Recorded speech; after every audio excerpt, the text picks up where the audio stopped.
Welcome to education forum channel. আজকের topic হলো প্রাণী রাজ্যের শ্রেণীবিন্যাস।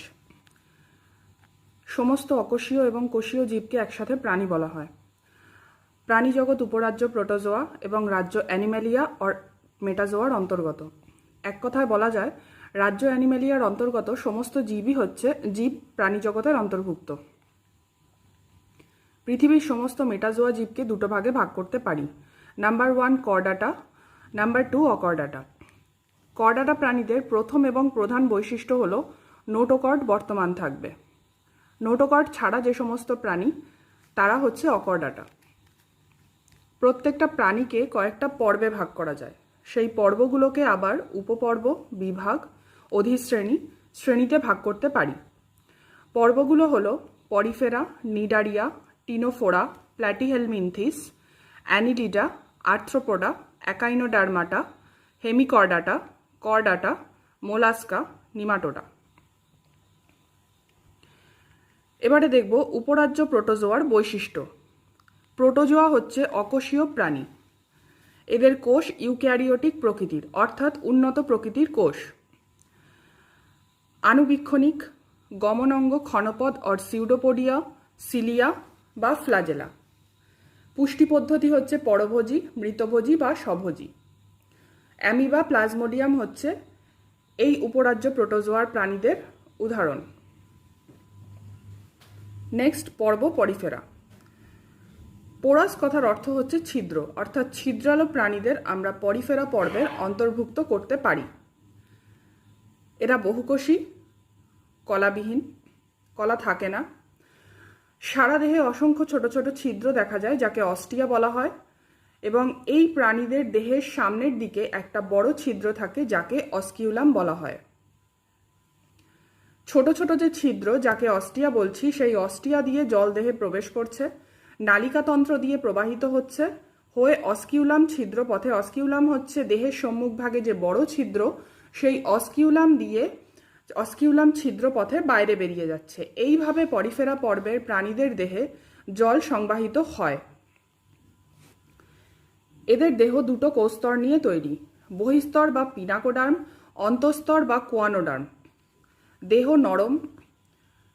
দেহে স্পঞ্জিন বা স্পিকিউল নামক তন্তু দিয়ে গঠিত অন্তঃকঙ্কাল থাকে। এই স্পঞ্জিন বা স্পিকিউল কি? এখানে দেখো, এদের দেহ দুটো কোষস্তর নিয়ে তৈরি, বহিস্তর, অন্তঃস্তর। এই বহিস্তর অন্তঃস্তরের মাঝখানেও মেসেনকাইম নামক একরকম অকোষীয় স্তর থাকে, যাতে এই স্পঞ্জিন বা স্পিকিউল কোষ দেখতে পাওয়া যায়। এদের কাজটা কি? এদের কাজ হচ্ছে দেহকে দৃঢ়তা প্রদান করা। কোয়ানোসাইট কোষ বর্তমান থাকে। কোয়ানোসাইট কোষ কিরকম? ফ্লাজেলা বিশিষ্ট। ফ্লাজেলা সঞ্চালনে নালিকাতন্ত্রে জলপ্রবাহ বজায় থাকে, যার ফলে কি হয়? কোষ খাদ্য গ্রহণ করতে পারে এবং দেহে অক্সিজেনের সরবরাহ ঠিকমতো বজায় থাকে। স্পঞ্জ, নেপচুনের পেয়ালা পরিফেরা পর্বের প্রাণীর উদাহরণ। নেক্সট হচ্ছে নিডারিয়া, পর্ব নিডারিয়া। নিডোস কথার অর্থ হচ্ছে সূত্র। এদের দেহ দুটো জার্মস্তরযুক্ত, অর্থাৎ ডিপ্লোব্লাস্টিক, একটোডার্ম এবং এন্ডোডার্ম। একটো এন্ডোডার্মের মাঝখানে মেসোগ্লিয়া নামক একরকম অকোষীয় স্তর থাকে, জেলির মতো। গ্যাস্ট্রোভাস্কুলার ক্যাভিটি দেখতে পাওয়া যায়। এই গ্যাস্ট্রোভাস্কুলার ক্যাভিটি কি? এটা হচ্ছে এক রকমের দেহের ভেতরের গহ্বর। এদের কাজ হচ্ছে দেহ গহ্বর, খাদ্য গহ্বরের কাজ করা। নিডোব্লাস্ট দেখা যায়। নিডোব্লাস্ট হচ্ছে এক রকমের দংশক কোষ, যেটা দেহত্বকে থাকে। এই নিডোব্লাস্টের মধ্যে একটা অংশ হচ্ছে নিমাটোসিস্ট। এর কাজ হচ্ছে প্রাণী শিকার করা। হাইড্রা, ব্রেনস্টার কোরাল হচ্ছে পর্ব নিডারিয়া প্রাণীর উদাহরণ। নেক্সট হচ্ছে পর্ব টিনোফোরা। টেন কথার অর্থ হচ্ছে চিরুনি। এই প্রাণীগুলো কিরকম? সামুদ্রিক, প্ল্যাঙ্কটন প্রকৃতির। দেহ ট্রিপ্লোব্লাস্টিক, অর্থাৎ তিনটে স্তরযুক্ত। বহিস্তর, অন্তঃস্তর, আবার এই দুটো স্তরের মাঝখানে মেসেনকাইম নামক একরকম স্তর দেখতে পাওয়া যায়। চিরুনিপাত বা কমপ্লেট উপস্থিত। এই চিরুনিপাত বা কমপ্লেট কি? এই প্রাণীদের দেহের সমান দূরত্বে 8খানা সিলিয়াযুক্ত চিরুনির মতো প্লেট থাকে। এই প্লেটগুলোকে আমরা বলছি কোম প্লেট অর চিরুনি পাত। কলোব্লাস্ট অর ল্যাশোকোষ উপস্থিত কোথায় থাকে? এই প্রাণীর দেহের সম্মুখ ভাগে অর্থাৎ সামনের দিকে কোষশিকা থাকে, লম্বা লম্বা এই রকমের অংশ থাকে। এই অংশগুলোকে আমরা কোষশিকা বলছি, যার মধ্যে এই কোষ দেখতে পাওয়া যায়, কলোব্লাস্ট অর ল্যাশোকোষ। এর কাজ কি? প্রাণী শিকার করা। বেরো হর্মিফোরা হচ্ছে টিনোফোরা পর্বের প্রাণীর উদাহরণ। নেক্সট হচ্ছে পর্ব প্ল্যাটিহেলমিনথিস। প্ল্যাটি কথার অর্থ চ্যাপ্টা, হেলমিন্থ কথার অর্থ কৃমি। এরা ট্রিপ্লোব্লাস্টিক, অর্থাৎ 3টে জার্ম স্তর থাকে। সবসময় মনে রাখবে ট্রিপ্লোব্লাস্টিক মানে 3টে, 3, ডিপ্লোব্লাস্টিক হচ্ছে 2টো। একটোডার্ম এন্ডোডার্মের মাঝখানে মেসোডার্ম নামক একরকম স্তর থাকে। দেহগহ্বর বা সিলোম থাকে না, অনুপস্থিত। সিলোম কাকে বলে? সিলোম হচ্ছে কিছু কিছু প্রাণীর দেহে তরলে পূর্ণ একরকম গহ্বর থাকে, যে গহ্বরটা প্যারাইটাল আবরণী আর ভিসেরাল আবরণী দিয়ে আবৃত থাকে। প্যারাইটাল আবরণী থাকে দেহপ্রাচীরে, আর ভিসেরাল আবরণী থাকে পৌষ্টিক নালীতে।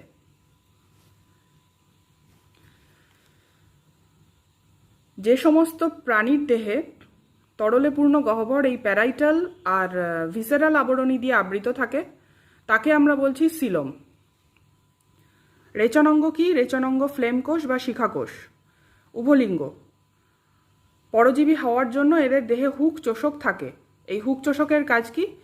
যাতে অন্য প্রাণীর দেহে এরা আটকে থাকতে পারে। দেহ কীরকম? দেহ চ্যাপ্টা। মানুষের যকৃৎকৃমি, ফিতাকৃমি হচ্ছে প্ল্যাটিহেলমিনথিস পর্বের প্রাণীর উদাহরণ। পর্ব নিমাটোডা। নিমা কথার অর্থ হচ্ছে সুতো, অর্থাৎ সুতোর মতো দেখতে প্রাণীগুলোকেই আমরা নিমাটোডা পর্বের অন্তর্ভুক্ত করব। এরা অন্তঃপরজীবী, অর্থাৎ অন্যের দেহে অবস্থান করে। দেহ নলের মতো, খণ্ডকহীন, ত্রিস্তরযুক্ত, 3টে স্তর থাকে। সিউডোসিলম থাকে। এই সিউডোসিলম মানে কি? একটু আগে সিলোম কাকে বলে আমরা জানলাম। সিউডোসিলম হচ্ছে যে কিছু কিছু প্রাণীর দেহে তরলে পূর্ণ গহ্বর থাকে, কিন্তু সেই গহ্বরটা প্যারাইটাল এবং ভিসেরাল আবরণী দিয়ে ঢাকা থাকে না, তাকে আমরা সিউডোসিলম বলছি। এরা একলিঙ্গ প্রাণী, এদের দেহ শক্ত কিউটিকেল দিয়ে ঢাকা থাকে। গোলকৃমি, গোদকৃমি হচ্ছে পর্ব নিমাটোডা প্রাণীর উদাহরণ। নেক্সট পর্ব অ্যানিলিডা। এদের দেহ আংটির মতো অসংখ্য খণ্ডক নিয়ে তৈরি, তাই জন্য এদেরকে মেটামেয়ার বলা হয়। সিলোম থাকে। রক্ত সংবহন তন্ত্র কীরকম? বদ্ধ প্রকৃতির। রক্ত সংবহন তন্ত্র, বদ্ধ রক্ত সংবহন তন্ত্র কাকে বলে? বদ্ধ রক্ত সংবহন হচ্ছে যে এই সংবহন তন্ত্রে রক্ত কিন্তু হৃৎপিণ্ড রক্তবাহের মধ্যেই আবদ্ধ থাকছে, হিমোসিলে মুক্ত হয় না বা দেহগহ্বরে মুক্ত হয় না। রক্তবাহ এবং হৃৎপিণ্ডের মধ্যে আবদ্ধ থেকেই এরা সংবাহিত হয়। এটাই হচ্ছে বদ্ধ রক্ত সংবহন তন্ত্র। রেচনাঙ্গ নেফ্রিডিয়া। এটা কি? দেহের প্রত্যেকটা খণ্ডকেই থাকে। গমনাঙ্গ সিটি অর প্যারাপোডিয়া। কেঁচো যোগ হচ্ছে পর্ব অ্যানিলিডার উদাহরণ, প্রাণীদের উদাহরণ। পর্ব আর্থ্রোপোডা। নেক্সট, এরা হচ্ছে সন্ধিপদ প্রাণী। ট্যাগমেটাইজেশন কি? এই প্রাণীদের দেহ অনেক বড় বড় খণ্ডক দিয়ে তৈরি। এই বড় বড় খণ্ডক আবার ছোট ছোট খণ্ডক নিয়ে তৈরি, যাদেরকে আমরা ট্যাগমেটাইজেশন বলছি। রক্ত সংবহন তন্ত্র এদের মুক্ত ধরনের। মুক্ত রক্ত সংবহন তন্ত্র কাকে বলে? রক্ত হৃৎপিণ্ড রক্তবাহের মধ্যে দিয়ে সংবাহিত হয় বাহিত হয়ে হিমোসিলে মুক্ত হচ্ছে, আর কি করছে? কলাকোষের সংস্পর্শে আসছে। এটাই হচ্ছে মুক্ত সংবহন তন্ত্র। দেহের বাইরে কাইটিন নির্মিত একটা শক্ত বহিঃকঙ্কাল থাকে। প্রতিটা দেহখণ্ডতে একজোড়া করে সন্ধিযুক্ত উপাঙ্গ থাকে। রেশমমত, প্রজাপতি, এগুলো হচ্ছে পর্ব আর্থ্রোপোডার প্রাণীদের উদাহরণ। পর্ব মোলাস্কা। মোলাস্কা পর্বের প্রাণীদের দেহে একটা পেশিবহুল পর্দা দিয়ে ঢাকা থাকে, যাকে আমরা ম্যান্টল বলছি। এই প্রাণীদের দেহটা কীরকম? নরম, অখণ্ডিত। ম্যান্টলের বাইরে একটা শক্ত চুনের খোলক থাকে। রেচনাঙ্গ মেটানেফ্রিডিয়া। শ্বসনাঙ্গ জলজ স্থলজ প্রাণীদের ক্ষেত্রে আলাদা। জলজ প্রাণীদের ক্ষেত্রে টিনিডিয়া, স্থলজ প্রাণীদের ক্ষেত্রে পালমোনারি স্যাক। দেহের সামনে পেশিবহুল মাংসল পদ বর্তমান থাকে, যেটা গমনাঙ্গ রূপে কাজ করে। উদাহরণ কি? স্থলশামুক, অক্টোপাস।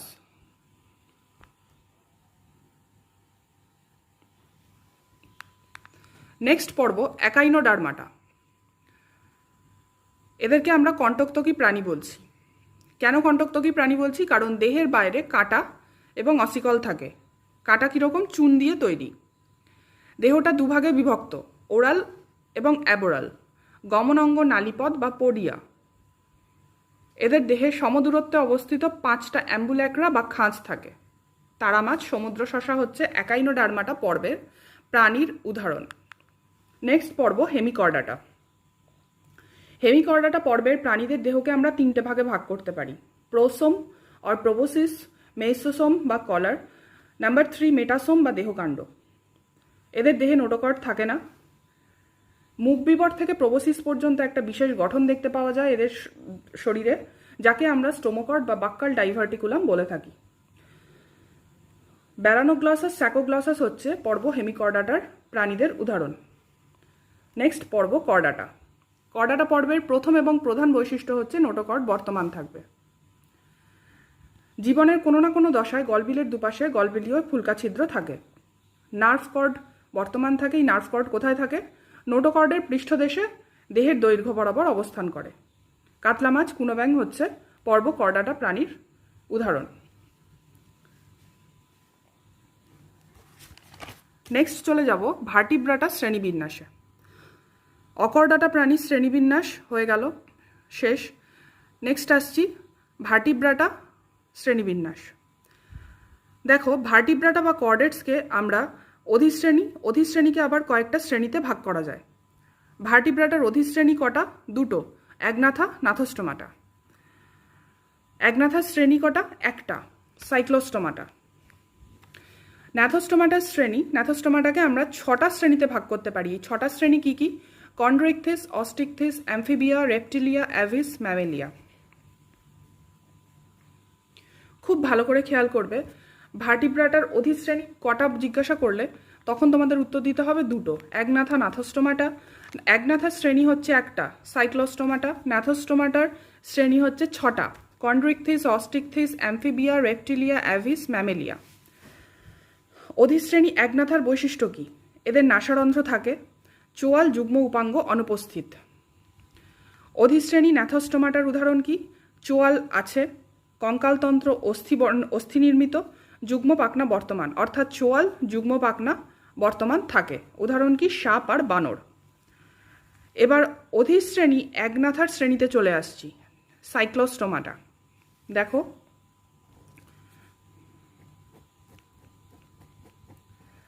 অধিশ্রেণীর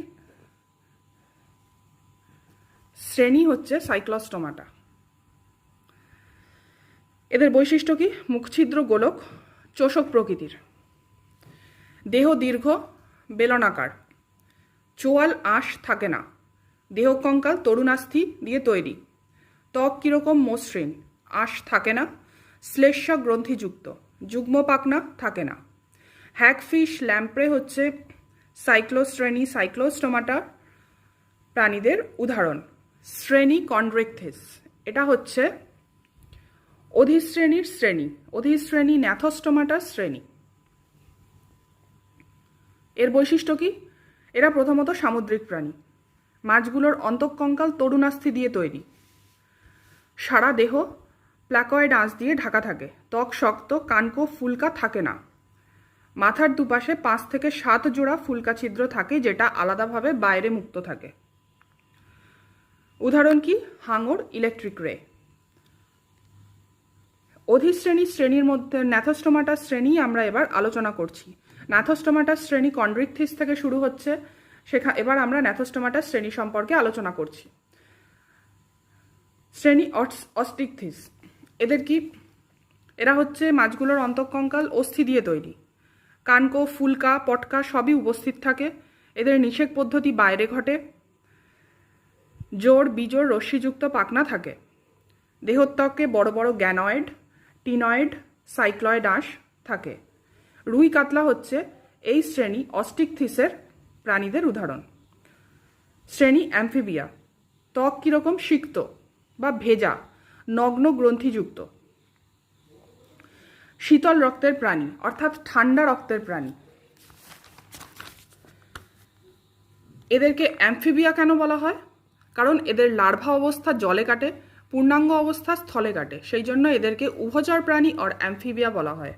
হৃৎপিণ্ড 3টে প্রকোষ্ঠযুক্ত, 2টো অলিন্দ, একটা নিলয়, একটা সাইনাস ভেনোসাস এবং একটা কোনাস আর্টারিওসাস থাকছে।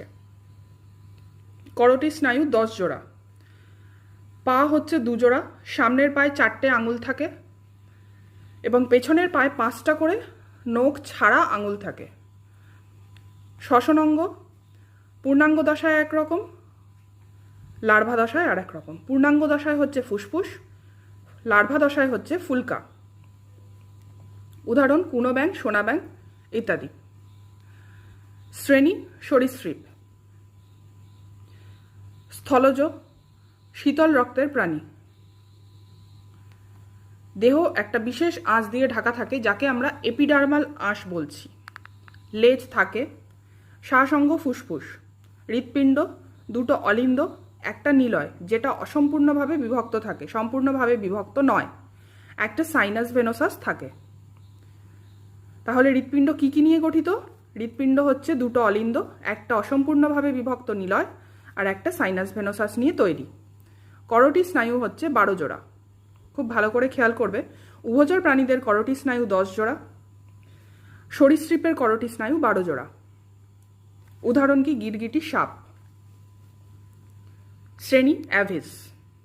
এরা উষ্ণ রক্তের প্রাণী, দ্বিপদ অর্থাৎ 2 পায়ে হাঁটাচলা করে। সারা দেহ পালক দিয়ে ঢাকা থাকে। চোখে পেকটিন উপস্থিত। মূত্রাশয় থাকে না। সামনের পা ডানায় রূপান্তরিত হয়েছে। দাঁত অনুপস্থিত। চোয়াল চঞ্চুতে রূপান্তরিত বা অর্থাৎ ঠোঁটে রূপান্তরিত। বুকে উড়বার পেশি থাকে এবং ফুসফুসের সঙ্গে বায়ুথলি থাকে যাতে এদের উড়তে সুবিধা হয়। উদাহরণ কি? পায়রা, চড়াই ইত্যাদি। শ্রেণী স্তন্যপায়ী অর ম্যামেলিয়া। দেহ লোম দিয়ে ঢাকা থাকে। উষ্ণ রক্তের প্রাণী। স্তনগ্রন্থি থাকে। হৃৎপিণ্ড 4টে প্রকোষ্ঠযুক্ত। সবথেকে কমপ্লিকেটেড বা জটিল হৃৎপিণ্ড হচ্ছে স্তন্যপায়ী অর ম্যামেলিয়া শ্রেণীর প্রাণীদের। ডায়াফ্রাম পর্দা বর্তমান। ডায়াফ্রাম কোথায় থাকে? উদর গহ্বর আর বক্ষ গহ্বরের মাঝখানে, পেট আর বুকের মাঝখানে ডায়াফ্রাম নামক পর্দা থাকে। ত্বকে ঘর্ম সিবেসিয়াস গ্রন্থি থাকে। ঘর্মগ্রন্থি থেকে ঘাম, সিবেসিয়াস গ্রন্থি থেকে সিবাম নিঃসৃত হতে থাকে। হাতি, বাঘ, মানুষ হচ্ছে স্তন্যপায়ী প্রাণীর উদাহরণ। আজকের প্রাণী জগতের শ্রেণীবিন্যাস টপিক এখানেই শেষ করলাম। যদি তোমাদের ভিডিওটা ভালো লেগে থাকে তাহলে লাইক করো, কমেন্টস করো, সাবস্ক্রাইব করো। যদি কোনো তোমাদের প্রশ্ন থেকে থাকে তাহলে তোমরা কমেন্ট বক্সে অতি অবশ্যই জানিও। ধন্যবাদ। সবাই ভালো থেকো, সুস্থ থেকো।